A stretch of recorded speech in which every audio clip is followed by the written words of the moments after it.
What's really good, LeSBP Trading Familia? Buenos dias, bonjour, bon dia, so bueno. Thank you all for tuning in. As you know, we are still kind of trying to figure out what we need to tweak, what we need to change, how we're going to make our strategy better. So, right now, currently, I do have some notes behind me. I'm going to kind of read those off, see what you all think. But at the same time, what do you all do in order to come up with a good strategy? What do you do in order to see like, all right, is your strategy a winning strategy or is it a losing strategy? Other than just back testing, because I feel like back testing is great. Don't get me wrong, it's great. But at the same time, sometimes you can be missing things if you're simply just saying, "Oh, does my strategy work in comparison to wins and loss?" Like that's it. Um, when back testing, excuse me. I'm trying to find out a few different things, which I'll read off in a second. But first things first, y'all know we got to do. We got to get into some Duolingo. So let's jump right into that first, and then we'll jump back over here to the board so we can go over what I wrote down. All right, so we did Spanish a while ago. We did German last, I believe. Hebrew was sometime throughout this week as well. Let's go ahead and jump straight into Portuguese, and then we'll do some Zulu starting next week. So Portuguese I haven't done in a while either. The ones that I really concentrate on are Spanish, Arabic, and French. Now Zulu would be like a strong fourth, and then it would be German, and then it would be Japanese and Hebrew are like my two kind of dead last. And if I didn't mention French, French is basically up there with Spanish. So if I'm not doing Spanish, I'm doing French. If I'm not doing one of those, I'm doing Arabic. Basically, it's my like top three. Um, and then Zulu, yeah, will definitely be the fourth. So not sure if I said it, but I probably did. Either way. Um, let's see. Let's jump right into it. Fudge cakes is a challenge. All right. A gente ferve o chá. A gente ferve o chá. Ferve o chá. So the man boils some tea. Boils a tea? Ferve. O Boils chá. the tea. Okay. So A oh no. Sorry, we a gente. A gente ferve o chá. A gente ferve o chá. So we boil the tea. My bad. I don't know. I thought that was like a man. Maybe I was thinking like a gentleman, but that's definitely English. We drink tea. A gente. Oh, oh, baby. Wow. It should have been baby. No, a gente baby. Oh, cause we. I guess not. I don't know. What that's interesting. Baby. Okay. gatos amam a gente. Cats love us. Cats love us. Gatos amam a gente. Amam. Amam. Sorry. Uh, Gatos amam a gente. Quer dizer, Gatos amam a gente. gatos amam a gente. Gatos amam Amam. a gente. Gatos amam a gente. So that one's a little bit harder for me. Cats love us. Yeah, I was right on that. Os pássaros amam a gente. What? Os pássaros amam a gente. I'm gonna write down what I heard, and it probably doesn't make sense though. So the birds, something us. Os pássaros amam a gente. Ah, amam. Os pássaros amam a gente. So the birds love us. There we go. Cool. Actually, I could probably Os finish this. animais amam a gente. They're just gonna keep doing that. So the animals love us. Probably because I need it anyways. I mean, I'm not listening anymore. Os animais amam a gente. We drink tea, baby. I thought it was a conjugation for that, but I guess not. Cool. So we're all done with that. Yay! 83%. I suck. All right. So what I've done, basically for myself here is try to write down pretty much exactly what I thought mattered in any sense when it came to trying to figure out if the strategy is working, is it not working, does it look good, does it look bad, like what can I do in order to make it better, stuff like that. So first things first is to write down just the confluences themselves. So number one was 2 consecutive candles. Number two was pass of the EMA. Number three was a recent rejection on the opposite side, at least 1 to 2 candles. Number four was opposite direction of London session. If you saw my video on Friday, basically I was saying, oh no, I probably didn't say it. That one is kind of here nor there.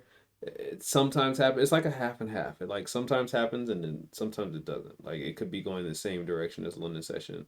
I think it also depends on news when it comes to that particular case, but I didn't go that far yet. So y'all tell me. Number five, best worst day to trade. So my best day and one of my worst days are exactly the same, which also happened with my buy trades. But I'll get to that in a second. So best is Thursday and then also Friday. My worst 2 days were Tuesday and also Thursday. So that means Thursday I got like a half and half type of thing.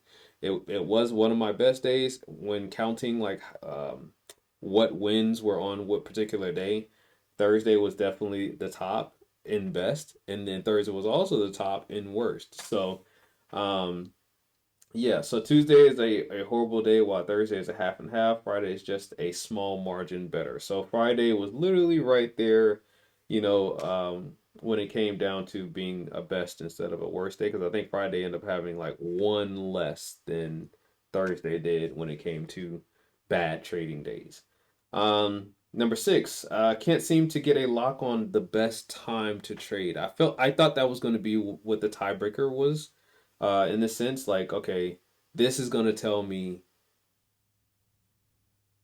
make or break like when I can actually trade. Like I don't know why I thought the time frame was going to tell me that. And I mean, I know I was going to do New York session, of course, because that's when most of the movement happens. In most cases, I won't say every time, but in most cases, that's when most of the majority of the movement happens. So I knew I was only going to be trading between 9 and 1600. But in my head, I was like, okay, if it is between 9 and 1600, can we pinpoint like the best, maybe 9 to 10 or 11 to 12 or like, 2 to 4? Like, what is the best time? 14 to 1600. I mean, what's the best time, particularly to jump into a trade with good volatility, good movement? And like I said, I was not counting the news. You know what I mean? Like I was totally negating the news, which is probably not a great thing, but it's also, um, probably not the worst thing to do either. The news does bring a boatload of volatility. Um, but I kind of wanted to strip the news out just because I know that, news is news. It's red folder.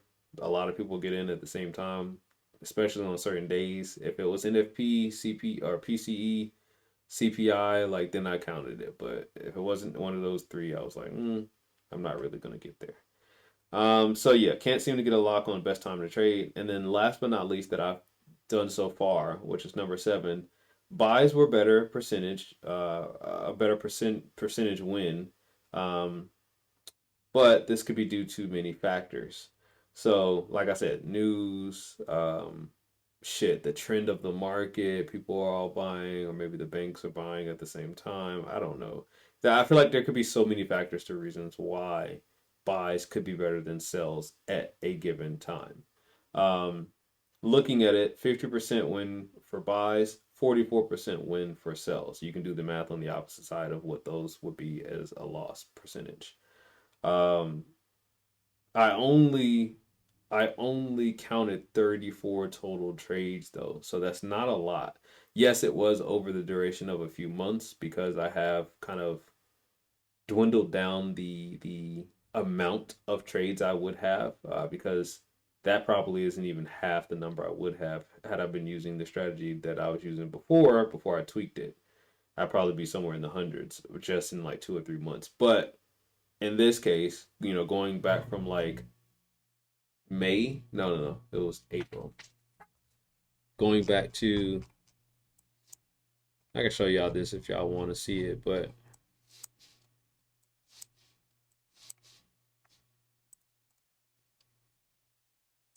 Mm.